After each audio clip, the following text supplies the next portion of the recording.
Bienvenue dans la pause fitness. Alors, ce podcast est réservé à ceux qui veulent améliorer leur nutrition, leur entraînement et aussi peut-être leur style de vie. Donc pour tous ceux qui me suivent depuis quelques temps déjà, vous pouvez me laisser une petite évaluation sur la plateforme de podcast de votre choix. C'est ce qui m'aide le plus. Allez, on démarre l'épisode.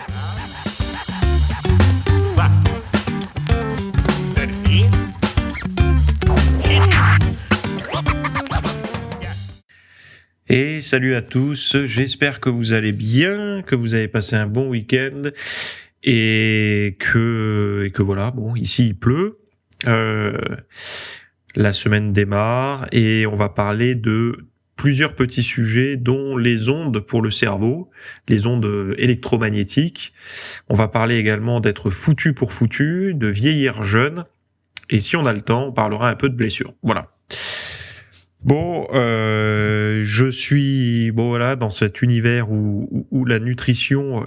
Volontairement, je fais pas trop de posts sur l'alimentation bio et tout parce que je pense que comme vous avez dû vous en rendre compte sur votre facture de course, ça a bien augmenté. Alors beaucoup parlé d'une crise il y a quelques temps, là, il y a quelques mois, c'est la crise, tout augmente. Ça a augmenté, ok, mais là j'ai l'impression c'est concret. Le mois de novembre a été assez concret au niveau de la bouffe. Les augmentations ont été assez sévères, ou alors peut-être que ce sont les produits qu'on consomme à l'automne et en début d'hiver qui sont plus importés, j'en sais rien, mais il y a une hausse des prix j'allais dire intéressante, très importante. Et là, je pense qu'on s'en est tous rendu compte. Voilà. D'ailleurs, j'ai des sujets là-dessus, sur comment manger. À un moment donné, il faut faire un choix. Vous savez, quand il y a, j'entends souvent les gens qui disent ouais, ça coûte cher de bien manger, de manger sainement et tout. Il y a une hiérarchie en fait dans la nourriture saine. C'est-à-dire que vous pouvez pas manger sainement, c'est pas manger bio, local, tout le temps, etc. Pourquoi ? Parce que si vous dites ça, il y a toute une tranche de la population qui ne peut pas manger sainement. Mais oui, parce que par principe, s'il y a que le bio et en fait, s'il y a que le très cher qui est sain, finalement, c'est foutu. Alors que vous pouvez hiérarchiser ça. Par exemple, moi, je préfère manger une boîte de thon plutôt que des cordons bleus ou que des poissons panés. C'est une hiérarchie. Et en fait, on peut, comme ça, en ayant plein de petits réflexes, se dire, ok, c'est pas bio, mais c'est mieux que l'option totalement transformée, même si le thon est partiellement transformé, puisqu'il y a du sel, etc. Bref, en boîte. Donc, j'avais fait des sujets là-dessus, sur argent, nutrition, économie, etc. Donc, allez voir, tapez ces mots-clés sur le site, vous allez voir, c'est des longs sujets que je traite en audio-vidéo et qui sont on ne peut plus d'actualité en ce moment. Bref, allez, en fait, ce que j'ai fait, c'est que je vous ai mis les liens des sujets directement dans les notes là. Et je vous ai mis alors EconoFit, donc c'est un lien, et après un autre que j'avais appelé comment économiser 3021 € avec un style de vie fitness. Donc allez voir, je vous mets tout ça dans les notes de l'émission. Comme ça vous permettra de voir un petit peu les pistes que vous avez pour grappiller à droite à gauche. Pour qu'il vous reste un petit peu plus de budget à la fin du mois, voire que vous soyez pas complètement à la dèche. Alors, premier sujet, l'exposition aux ondes électromagnétiques. Chaque jour, nous sommes exposés au champ des ondes électromagnétiques par la lumière du soleil, lors d'examens radiologiques, à proximité des câbles électriques ou encore en utilisant notre téléphone mobile. De quoi s'agit-il exactement ? Quels sont les impacts potentiels des ondes sur notre santé ? Et est-ce qu'elles peuvent aussi avoir des conséquences sur la santé des animaux ? Blablabla. Bon. Le lien total de l'article est dans les notes de cette émission. Nous, on va parler que de certaines parties. Et déjà, je commence par vous dire que c'est un article de l'ANSES, lié au gouvernement. C'est pas un article d'un site complotiste ou je sais pas trop quoi. C'est vraiment quelque chose. Donc, ce que je vous dis là, ce sont des choses qui sont logiquement tamponnées, approuvées et qui pourraient être dans la bouche des ministres, des présidents, tout ce que vous voulez. Alors, quels sont les effets des ondes électromagnétiques ? En fait, pourquoi je dis ça ? Parce que je trouve que ce discours, les ondes, ça y est, on n'en parle plus trop en ce moment. Que dormir avec son téléphone, bon, c'est pas grave. Et de plus en plus, on est hyper connecté. Moi, j'aimerais d'ailleurs savoir quel est l'impact de tout ce qui est AirPod et compagnie. tout ce qui est en fait Bluetooth là, où il y a plus de câble entre nous et le téléphone, je serais curieux de savoir parce que le machin, on l'a quand même en pleine tronche, quoi. Bon, quels sont les effets des ondes électromagnétiques sur le corps humain? Donc là, je vais réciter du texte. L'exposition à des champs électromagnétiques basse fréquence de forte intensité, comme ceux émis par certaines machines industrielles, par exemple, peut entraîner la stimulation des tissus nerveux du corps humain, mais aussi la rétine. Dans le domaine des radiofréquences, l'exposition à des niveaux élevés d'ondes électromagnétiques peut provoquer un échauffement des tissus biologiques, comme la peau, mais aussi les tissus internes du corps. C'est ce que l'on appelle l'effet thermique. Les valeurs limites d'exposition actuelles en vigueur en France garantissent néanmoins que de tels niveaux d'ondes radioélectriques ne sont jamais atteints dans l'espace public et dans des conditions normales d'utilisation des appareils émetteurs. Donc, je sais pas qui ça rassure, mais je pense qu'on est tous d'accord pour dire que dans les lieux publics, on est peu exposé. Donc, puis on sait pas là où on dort, c'est pas là. Enfin voilà. Des normes d'utilisation des appareils émetteurs, on est nombreux à acheter de plus en plus des appareils électroniques venant d'ailleurs, d'autres pays, etc., qui, j'imagine, ne se prennent pas trop la tête sur les valeurs en fait de chaque pays. Je pense qu'ils vendent au moins cher et comme tout le monde manque de thunes, tout le monde va acheter au moins cher. On a beau les faire culpabiliser avec l'écologie et tout, si ça coûte moins cher et que c'est le seul moyen d'offrir ce jouet aux gosses pour Noël, les gens vont pas s'en priver. Et moi le premier. Alors, certaines études expérimentales mettent en avant que des effets biologiques peuvent également survenir lors de l'exposition à des niveaux de champs électromagnétiques plus faibles que ceux provoquant une stimulation des nerfs, donc basse fréquence, ou une élévation sensible de la température des tissus, radiofréquence. Il s'agit par exemple de modifications temporaires du fonctionnement de certaines cellules ou organes. De telles modifications biologiques sont cependant constamment observées dans le cadre du fonctionnement normal du corps. Par ailleurs, l'exposition aux ondes émises par un téléphone mobile a été associée à une modification de l'activité électrique cérébrale. Il n'a cependant pas été démontré que ces effets ont un impact sur la santé.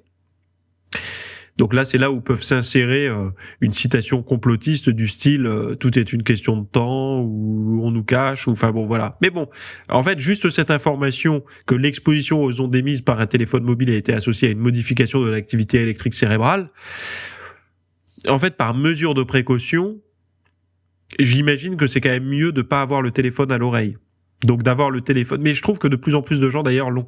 Mieux vaut avoir le téléphone un petit peu loin, vous savez, en parlant en mode talkie-walkie ou alors en mode écouteur filaire. Je serais curieux de savoir encore cette histoire avec les AirPods, les AirPods et tous les écouteurs sans fil. Ce qu'il en est, les casques sans fil et tout.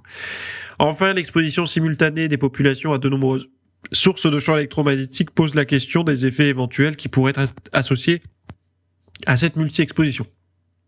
Donc, compte tenu de cette complexité, seule une approche pluridisciplinaire est à même de répondre aux défis posés par les innovations technologiques à l'évaluation des risques sanitaires.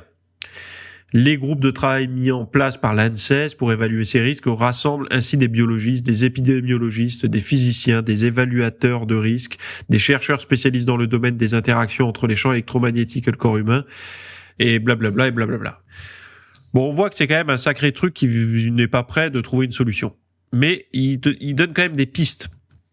Ils vont donner des pistes et si on déroule un petit peu Alors, vous allez savoir, par exemple, dans l'article, existe-t-il des risques pour les animaux d'élevage, etc., etc. Mais nous, on va quand même aller au point numéro 8 directement. Comment limiter son exposition aux ondes? Parce que le but, c'est de vous donner quand même des clés dans le podcast et que vous ayez pas besoin forcément de vous taper tout l'article derrière. Alors, pour limiter l'exposition aux ondes émises par les téléphones mobiles, radiofréquences, 2 points. Pour les adultes, l'utilisateur intensif de téléphone mobile en mode conversation. En fait, pour eux, le mode intensif, c'est le mode conversation. D'être au téléphone avec un proche, son amoureux, son amoureuse, etc. Utiliser un kit main libre et de façon plus générale pour tous les utilisateurs, téléphoner dans de bonnes conditions de réception et privilégier l'acquisition de téléphones affichant les débits d'absorption spécifiques les plus faibles. Alors, ça, je sais même pas ce que ça veut dire. L'acquisition de téléphones affichant les débits d'absorption spécifiques les plus faibles. Je ne sais pas ce que ça veut dire. Par contre, il y a quelque chose que je sais, c'est que quand vous êtes en voiture, ne téléphonez pas. Parce que votre téléphone, de toute façon, c'est interdit. Mais en plus de ça, mais vous pouvez être passager, par exemple, être le passager, avoir le téléphone à l'oreille. Ne le faites pas. Pourquoi ? Parce qu'en fait, le téléphone est en mode, on appelle ça le roaming ou je sais plus comment. Et il est tout le temps en train de switcher d'antenne relais. Et ça, vous avez jamais remarqué qu'en voiture, votre téléphone, il chauffait énormément ? Même sans avoir votre Waze activé. C'est tout simplement parce que vous avez en fait, il y a cette recherche en permanence de réseau, et il switch d'une antenne à l'autre, et que quand il a peu de réseau, il galère un petit peu, donc il va vraiment forcer. J'imagine qu'il doit y avoir une forme d'ampli à l'intérieur qui ne marche pas tout le temps, sauf quand il y a peu de réseau. Et ça, c'est pas bon, en fait, parce que là, vous en prenez plein la poire. Donc évitez, par exemple, dans le train, en voiture, quand vous êtes passager ou quoi, d'être trop sur votre téléphone. Donc je continue. Pour les enfants, avoir un usage modéré du téléphone mobile et privilégier notamment l'usage d'un kit main libre. Donc pareil, les enfants... Alors pour moi, un kit main libre, c'est avec fil, mais bon. Les enfants peuvent en effet être plus exposés que les adultes en raison de leur spécificité morphologique et anatomique, et notamment de leur petite taille, ainsi que des caractéristiques de certains de leurs tissus biologiques. Ouais, puis ils sont aussi en construction, quoi. Donc il y a ça. Mais moi, j'aime bien prendre quelque chose qui est pas bon pour un gosse. Dites-vous, pour l'adulte, on va éviter aussi. Donc limiter l'exposition aux champs magnétiques basse fréquence, donc le courant électrique. Dans le milieu professionnel, des postes de travail en lien avec l'utilisation de certaines machines industrielles notamment peuvent être plus exposés aux champs magnétiques basse fréquence. L'agence souligne donc la nécessité de mieux maîtriser l'exposition en milieu de travail pour certains professionnels, et parmi eux, tout particulièrement les femmes enceintes. Encore une fois, le petit femme enceinte. Pour les acteurs responsables de l'aménagement du territoire, il est recommandé de limiter le nombre de personnes sensibles exposées autour des lignes à haute tension en évitant 1. D'installer ou d'aménager de nouveaux établissements accueillant des personnes sensibles, hôpitaux, écoles, à proximité immédiate des lignes à très haute tension. 2. D'implanter de nouvelles lignes au-dessus de tels établissements. De manière générale et par précaution, l'agence recommande de mettre en place des politiques d'aménagement du territoire en intégrant peu à peu des distances de séparation entre écoles et habitats et ces lignes. Donc voilà, on voit qu'il y a quand même quelque chose. Et il y a des mesures de précaution qui devraient être prises. Après, le téléphone, c'est du domaine individuel. Donc, mais bon, c'est vrai que eux, ils en parlent. Il y a les émetteurs de télé, de radio, de téléphone mobile, les émetteurs Wi-Fi, les dispositifs de communication sans contact. Donc, est-ce que c'est ça, RFID? Donc, peut-être c'est ça, les écouteurs sans fil. Les émetteurs Wi-Fi, si vous avez des répéteurs, vous savez, Wi-Fi là, mais après les émetteurs Wi-Fi, c'est tout, hein, des ampoules connectées, tous ces trucs là. Donc on est un petit peu, arrosé de tous ces trucs là à haute dose de toute façon, où qu'on soit, parce que maintenant, même si vous voulez vous en protéger, vous avez toujours un voisin qui a le Wi-Fi, etc., quoi. Bref, c'est un peu déprimant ce truc là. Mais si on peut essayer d'éviter quand même d'avoir la tronche de dormir la tronche sur le téléphone sous l'oreiller, c'est le pire, quoi. Voilà. Allez, deuxième article. Il n'est jamais trop tard pour changer de mode de vie. Donc c'est ça, le foutu pour foutu de l'article là. Donc ils disent, une récente étude japonaise suggère que l'adoption d'un mode de vie sain se traduit en gain d'espérance de vie, que l'on ait 40 ou 80 ans et que l'on soit en bonne santé ou souffrant de comorbidité. Donc voilà, donc une récente étude publiée dans Age and Aging a focalisé son attention sur une partie de la population japonaise pendant 21 ans et suggère que changer ses anciennes habitudes pour un mode de vie plus sain permet d'accroître son espérance de vie, peu importe l'âge, le taux d'espérance de vie et les comorbidités. Donc en fait, les scientifiques à l'origine de cette étude se sont concentrés sur 8 paramètres d'intérêt pour le mode de vie, donc l'alimentation, notamment la consommation de fruits, de poissons et de produits laitiers. Bon. L'activité, alors en opposition peut-être à la viande, mais l'activité physique, donc notamment la marche ou la pratique d'un sport. L'indice de masse corporelle, la consommation d'alcool et de tabac et la quantité de sommeil. Ces informations ont toutes été renseignées par les participants lors d'un questionnaire à remplir. Voilà, donc les conclusions de l'analyse des chercheurs sont les suivantes.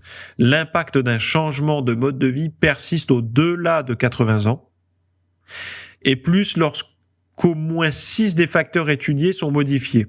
Et les bénéfices sont d'autant plus importants chez les personnes malades. Donc même malade, l'avantage à distance comme ça, c'est que je peux vous le dire, même malade, il est bon de prendre soin de soi en fait, hein, et ça en fait là même même au-delà de 80 ans ça fonctionne, mais il faut avoir ces 6 facteurs pris en compte, quoi, d'essayer de jouer un peu sur le mode de vie total, quoi. Donc je répète, les trucs, c'est l'activité physique, l'alimentation, l'indice de masse corporelle, la consommation d'alcool, de tabac, le sommeil, etc. Voilà. Après avoir démontré cela, se pose la question de l'acceptabilité, de l'accessibilité, oui, et acceptabilité aussi, j'imagine. En effet, des efforts colossaux restent à faire pour rendre ces changements plus faciles aux individus, que ce soit en mettant en avant des campagnes de sensibilisation, faciliter l'accès à une pratique sportive. Oui. Bah là, en fait, c'est de rendre tout ça accessible aux gens. Je suis d'accord, hein, mais en fait, on essaye de savonner la planche à tous ces gens-là qui sont en mauvaise santé pour qu'ils s'intéressent à ça, ce qui est une très bonne chose, hein.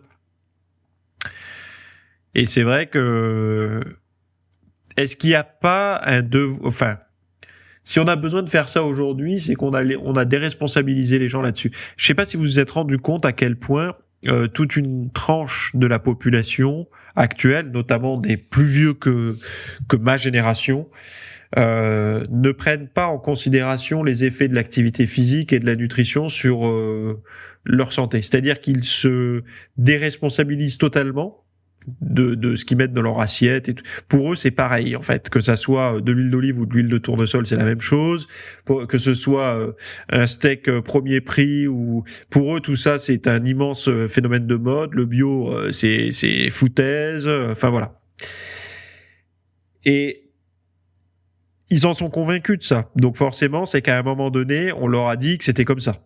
Et je sais pas qui leur a dit, ou alors c'est l'absence d'éducation là-dessus qui leur font penser qu'ils n'ont que leur mode de vie n'a aucun impact sur leur santé, et que les problèmes de santé qu'ils ont aujourd'hui ou qu'ils n'ont pas aujourd'hui, c'est du phénomène du hasard, que c'est la fée clochette, que je sais pas trop quoi, qui choisit un petit peu de manière totalement hasardeuse qui va être malade ou pas. Alors évidemment, il y a des injustices, puisque même un sportif qui fait attention peut être frappé par une saloperie, mais globalement, il a quand même plus de chances que son homologue qui ferait n'importe quoi. Donc, je sais pas, est-ce que c'est à l'école, est-ce que c'est, j'en sais rien, mais en tout cas, il y a quelque chose qui a été raté. À un moment où dans les livres, peut-être à l'école, on devrait leur dire, première page, vous avez la responsabilité de vos cellules, de vos organes, donc faites en sorte que ça soit en bon état. Et ça, pour vous entretenez bien votre bagnole avec de la bonne huile et tout, enfin pas tout le monde d'ailleurs, mais ceux qui le font, c'est un peu pareil pour vos cellules, elles sont composées de ce qu'on bouffe, donc si vous buvez de la merde, vous êtes composé avec de la merde, tout simplement. Allez, on passe à la suite. Mais en tout cas, c'est positif parce que je sais qu'il y a des gens qui m'écoutent qui ont 20 ans, d'autres 25, 30, 35, 40, 45, puis plus de 50, plus de 60, plus de 70, plus de 80 probablement. Sachez qu'il n'est pas trop tard pour démarrer, pour prendre de nouvelles bonnes habitudes. Ça sera toujours un gain, et c'est pas un gain minimal, et notamment pour les personnes qui ont déjà une pathologie. En fait, c'est ça qui est intéressant. C'est y a pas de, c'est pour ça que j'ai appelé, vous avez vu sur la vignette, foutu pour foutu, parce que c'est un terme qu'on entend souvent, notamment pour la bouffe, hein. On entend souvent ce foutu pour foutu. J'ai mangé, j'ai mangé un croissant ce matin au travail, foutu pour foutu. À midi c'est McDo, ce soir c'est pizza, et pas de sport. Non, ça c'est un mauvais raisonnement en fait. Le foutu pour foutu, ça c'est complètement, c'est illogique en fait de fonctionner comme ça. C'est justement parce qu'il y a eu le croissant que c'est intéressant de faire attention le midi et le soir et de faire son sport. C'est pas l'inverse. Bref. Allez, sujet suivant. Mettez la bouilloire à chauffer, le thé noir et les autres boissons préférées contenant ces substances-là peuvent être bénéfiques pour la santé à un âge avancé. Donc là, c'est de la traduction anglais-français, donc peut-être que ça sera un peu inaudible, mais je vais quand même faire un effort pour essayer de vous le rendre agréable à l'écoute. Donc une tasse de thé quotidienne pourrait vous aider à jouir d'une meilleure santé à un âge avancé, ou même quand vous avancez en âge tout simplement. Toutefois, si vous n'êtes pas un buveur de thé, vous pouvez ajouter d'autres aliments ou ingrédients à votre régime alimentaire. Donc là, ils disent, dans l'étude, dans le résumé, la Fondation pour le cœur a soutenu une étude portant sur 881 femmes âgées, à peu près de 80 ans, donc donc l'étude a révélé qu'elles étaient beaucoup moins susceptibles de présenter une accumulation importante de calcification aortique abdominale. Donc en fait, il y a une espèce de une grosse veine qui passe au niveau des abdos et qui va balancer pour le bas du corps le sang, etc. Donc des calcifications, c'est pas top d'en avoir ici puisque ça donne plus de risques d'accidents cardiovasculaires, de vasculaire cérébral, etc., de crise cardiaque. Enfin bon, vous avez compris. Donc il y a moins de calcification au niveau de cette veine abdominale si le régime contient un niveau élevé de flavonoïdes. Dans la plupart des populations, un petit groupe d'aliments et de boissons exceptionnellement riches en flavonoïdes contribue à l'essentiel de l'apport total en flavonoïdes alimentaires. Donc voilà. Les principaux contributeurs à cet apport en flavonoïdes sont généralement le thé noir ou vert, les myrtilles, les fraises, les oranges, le vin rouge, les pommes, le raisin sec et le chocolat noir. Donc, il y a des gens qui n'aiment pas le thé. Moi, je suis pas un grand fan du thé. Je suis plus monsieur café que monsieur thé. Mais je m'y suis mis au thé. Et j'en prends, j'essaye de m'inspirer des Anglais, d'avoir le petit thé de 16 heures, et je m'en sers de booster avant séance. Donc moi, je suis plutôt team thé noir que thé vert. Pour une simple et bonne raison, c'est que chez moi, le thé vert, pris l'estomac vide, me donne des nausées. Et ça le fait pas chez tout le monde, mais chez moi, ça me donne des nausées. Je réagis assez fortement au thé vert. Et je sais que beaucoup de personnes, d'ailleurs, si vous avez des nausées quand vous buvez du thé, arrêtez de boire du thé, en fait. Et si vous avez des nausées ponctuellement et que vous vous demandez pourquoi, demandez-vous si vous n'avez pas pris du thé avec le ventre creux. Mais bon, il reste des alternatives pour les gens qui n'aiment pas le thé. Il reste les myrtilles, très bonnes, les myrtilles dans votre porridge du matin, etc. Les fraises également, les oranges, d'ailleurs la saison va arriver de mémoire. Et il faudrait voir si les clémentines et les mandarines sont concernées aussi par ça. Donc le vin rouge, pour ceux qui aiment bien le petit ballon de rouge en mode diète méditerranéenne, les pommes, les raisins secs que je vous déconseille pour pas en abuser, parce que là on tombe vite dans le paquet et dans l'apport en sucre un peu élevé, et le chocolat noir. Vous savez que je suis un grand fan de chocolat noir, donc si au quotidien vous avez votre chocolat noir et votre thé noir, ou votre thé vert, vous êtes dans le vrai, quoi, pour les flavonoïdes. Après, les quantités, faut voir un petit peu, etc. Mais bon, s'il y a une régularité, c'est mieux que rien, quoi. Mais sachez une chose, c'est qu'il y a beaucoup de personnes qui sont ni thé vert, ni chocolat noir, ni thé noir, ni myrtille, ni fraise. Ils sont chocolat blanc ou chocolat au lait. Et comme boisson, c'est des sodas. Donc, voilà. Mais sachez une chose, c'est que pour vous aider parce que ce serait quand même triste, cette veine là que vous avez au niveau abdominal permet, en gros, c'est l'autoroute, c'est le périph' entre le sud et le nord, quoi.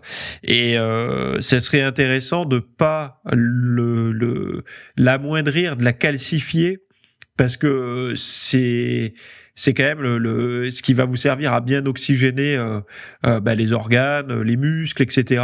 Et voilà, si vous avez envie que ça fonctionne bien, essayez d'éviter de la calcifier. Donc ça demande pas grand-chose de se mettre à boire un peu de thé, et puis commencer par des thés aromatisés, sans sucre évidemment, tranquillement, et puis voilà, quoi. Et puis le chocolat noir, en moins de 30 grammes par jour, quoi, pour pas tomber dans la tablette non plus, mais essayer de grappiller des pourcentages de noirceur chaque année pour essayer de terminer sur du 90, 95, 99 ou 100, faut s'accrocher. Enfin, il est bon, mais moi j'ai l'impression, je sais pas si c'est psychologique ou pas, qu'il a tendance à me réveiller. Donc, et ça peut s'expliquer par des substances qui y a à l'intérieur, mais moi il a tendance, quand il est trop pur, il a tendance un peu à m'exciter, et le problème c'est que derrière, si je dois dormir, c'est quand même triste, quoi, qu'il soit pénalisant pour mon sommeil. Voilà. Avez-vous une tendinite? Avez-vous de la graisse localisée? Avez-vous besoin de relancer votre métabolisme? Est-ce que ce sont des questions que vous vous posez? Moi, j'avais marqué que le sport est votre soupape de sécurité, voire votre exutoire hebdomadaire pour garder l'équilibre.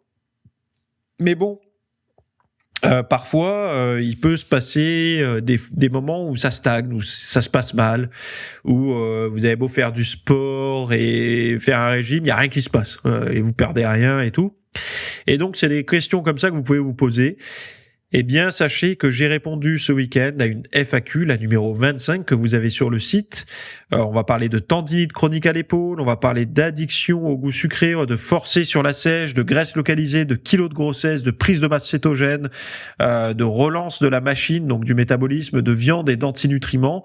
On va parler de tous ces sujets-là parce que ce sont des sujets qui vous intéressent et qui m'intéressent également ou qui m'ont intéressé par le passé et j'ai dû travailler pour répondre à ce genre de questions. Et donc voilà, on va voir un petit peu comment vous pouvez solutionner et contourner ce genre de problème. Voilà. Donc si ça vous intéresse, vous avez le lien dans les notes de ce podcast directement pour aller écouter la FAQ 25.